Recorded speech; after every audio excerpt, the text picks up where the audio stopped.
मेरा क्वेश्चन ये था कि पेरेंट्स का क्या उनकी उनका क्या मतलब जब आप बताते हैं जी। तो उनका क्या रवैया होता है एकदम उनकी क्या मतलब डिपेंड करता है बहुत सारे पेरेंट्स पे कि पेरेंट्स किस तरह से रिस्पॉन्ड करते हैं। बहुत सारे पेरेंट्स इसको ओपनली एक्सेप्ट करने के ओके उनको might be they are very open and willing होते हैं कि हमारे बच्चे को सही से हेल्प मिले। लेकिन बहुत मेजॉरिटी पेरेंट्स यही होते हैं, they go in a shock mode kind of thing.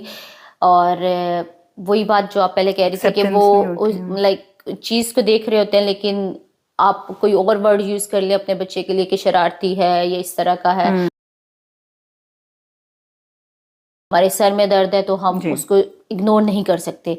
तो इसी तरह से जो बच्चे इस तरह से किसी स्पेक्ट्रम पे पैदा होते हैं, जी they born with this condition disorder. हाँ ये डेवलप नहीं होता क्योंकि होता है आप ये कहें कि जी